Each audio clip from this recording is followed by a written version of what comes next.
All right, Reggie, I know you had talked about previously when we had done segments about what Snoop's monthly was and what 2Pac's monthly was. I was curious, did Suge have a monthly? And if so, do you know what that was? Oh wow. Yeah. Okay, we're gonna just talk about 1995. So I can talk about Dre, Snoop, David Kenner. We talk about 1995, 1996.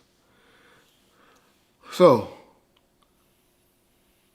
Tupac monthly was going to be 75,000 a month. I know y'all say 75,000 a month. He sold 10 million records. Okay. Well, when he was getting that advance monthly, he hadn't sold that many records yet. But number two, like I keep telling y'all, the videos and all of that, it still hadn't drawn up the amount of money that y'all think a person should have been. Y'all got to remember, even after it all was said and done, 2 years later, they only settled for $3 million. All right, so let's cap that and with all of that. This everybody was that, but he was getting 75,000 a month. Uh, Snoop Dogg was only getting 50,000 a month. Um, but y'all had to remember he had just had 4.5 million to $5 million paid out for a lawsuit. But that's what he was getting per month to live off of.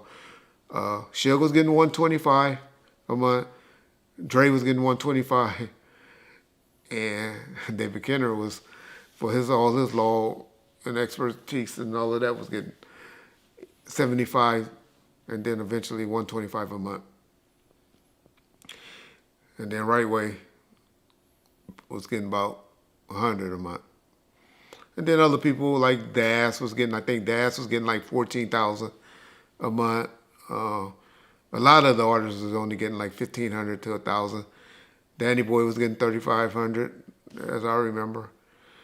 But y'all gotta remember, on all of these things, on all these people monthlies that I'm talking about, not mine and David Kenner's, because we all had office staff and employees and stuff that we had to take care of.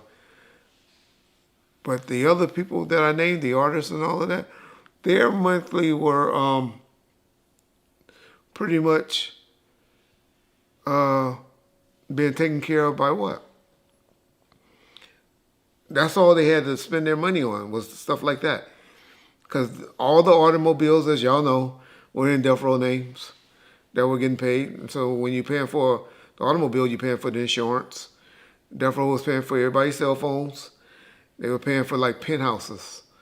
And then, as y'all saw, well, I proved to y'all earlier this year or last year that Snoop was lying when he said, nothing was in his name. Well, I showed y'all that the deed was in his name, in the house in Claremont that he had. The house in Toluca Lake, I think that might have been a lease. And so Death Row was just leasing that. Definitely the penthouses on Wilshire that Snoop, Pac, and Suge had, and Dre were definitely all leases. They wasn't purchases.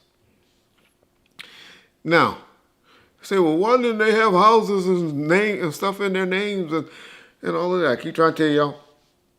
Number one, their credit wasn't that good to have it.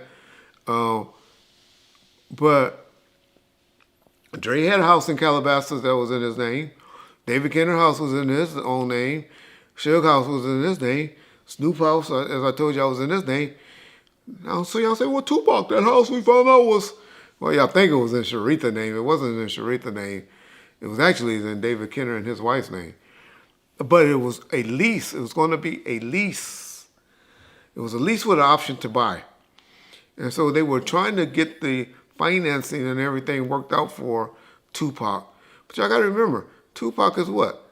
Out on bail, and he had all of these judgments. Y'all forget about all the judgments that Tupac had at that time.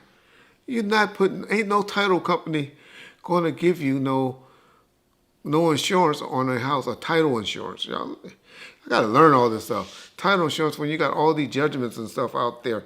Because the first day you put the title, and nobody knew about trust and all of that back then. That wasn't a big thing then. But everybody was still talking about wills and stuff back in the 90s. We didn't learn about trust until later. But anyway. But as soon as you go and file a name and the name 2Pac Shakur, what's going to pop up on there? Somebody be coming down there filing a lien on the house. He had tax issues. He had issues. So that was the reason why a lot of the stuff wasn't in Pac's name in that house. Everything was getting worked out. He was getting all the judgments just about paid off and stuff. And there was still some judgments eventually. Y'all can look it up, and from the estate where he was going to get paid. But that was the reason why the names wasn't in their names and stuff. But they were going to get worked out, and the house was, like I said, a lease to buy, and was going to eventually get put in the 2Pac's name. But it wasn't yet. It wasn't yet, and then that's when unfortunately what happened to him happened, and the mother elected that she didn't want to proceed with getting the house. So I know what y'all first thing would be, well, why y'all, he's just sold so many records, and why y'all just didn't buy the house? It was only a $2 million house or whatever. Well, $2 million and stuff like that was a lot when you had other obligations coming out. You know, you're not making that much money yet. You're making money like, you know,